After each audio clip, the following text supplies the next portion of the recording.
Recently, I saw a statistic that was pretty astounding. A group of millennials were interviewed, and they were asked whether they prefer capitalism to communism. 70% said communism. Now, I know many of us will say, well, that's just stupid. That generation is lost, etc., etc. Well, the truth is, man, don't discount them.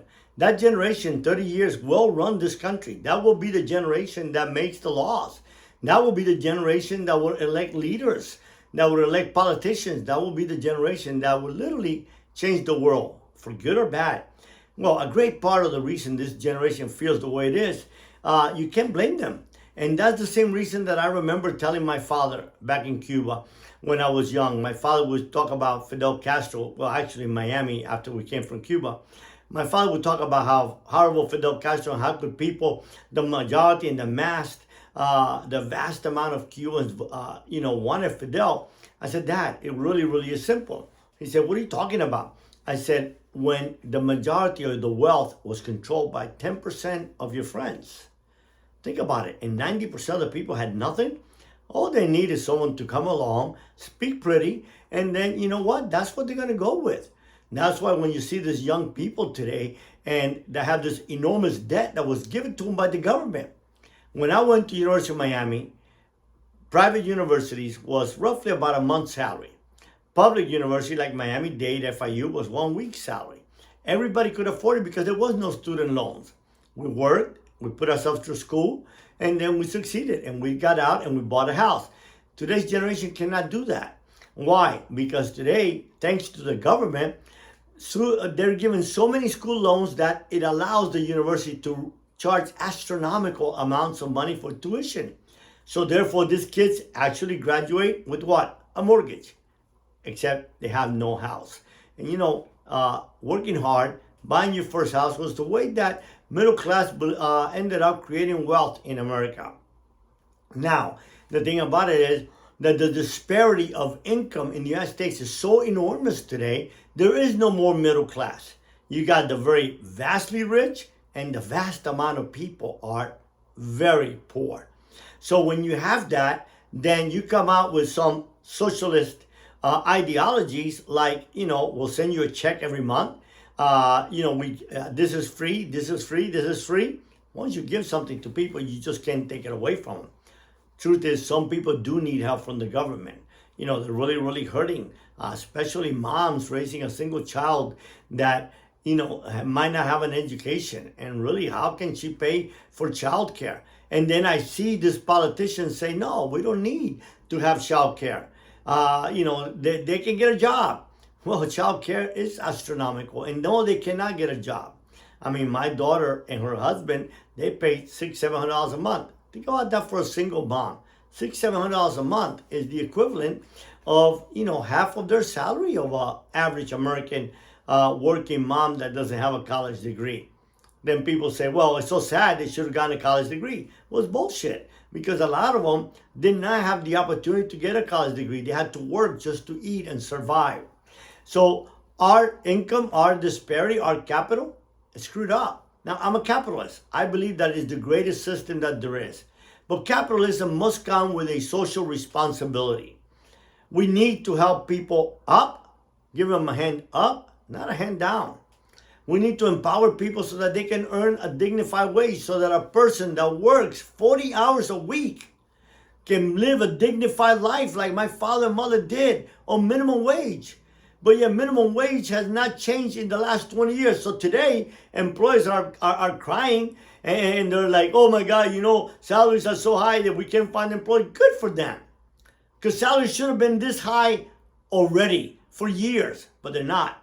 Because we're so greedy as a society. We want to make all the money.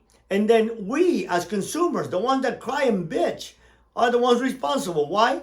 Because we want things to be cheaper and cheaper and cheaper. Well, wake up. Companies are not created to lose money. Companies are created to earn a profit and to make a living. So if you want a cheap product, somewhere, somehow, something has to be cut. What is being cut? Employee wages. So you have cheap labor. They don't give a damn that they make unbelievable amounts of profit, and then they buy their stocks back. They don't care, because at the end of the day, those human beings are not human beings. They're nothing but a number. So therefore now, when the socialist ideas come, we scream, oh, such and such, the Democratic Party, they're all communists. Listen, maybe perhaps, and I've been a Republican all my life. I'm an independent now. But perhaps if the Republican Party was not so freaking greedy and so tailored to the rich. Listen, I'm rich. I benefit from their policies. Even though my wife and I give away a lot of money to help people. But I benefit. So I'm not complaining about it. But the fact that they complain about raising wages above $7 an hour, come on, be real. So therefore, every employee should go home and demand a higher wage.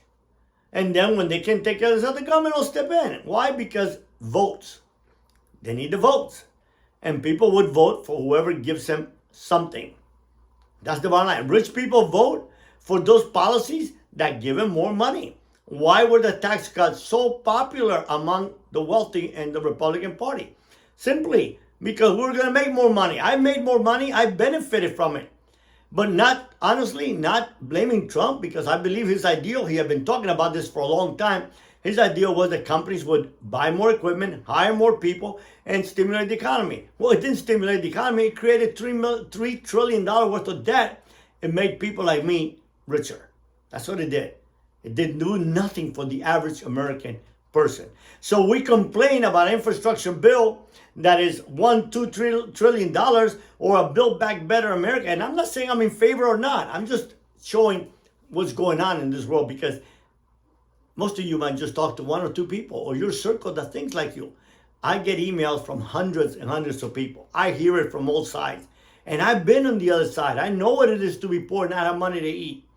I know what it was to be in Cuba and see my family lose their own, come to the United States because of communism. So I know it all. I've seen all the worlds. I've lost millions of dollars and didn't have a dollar to buy a damn candy bar in prison. So I know it. I get it.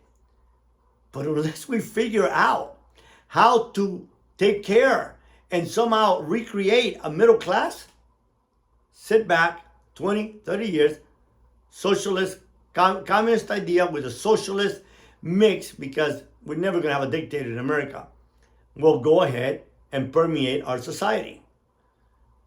And then, taxes will be much higher, so that somehow all these things have to be paid for.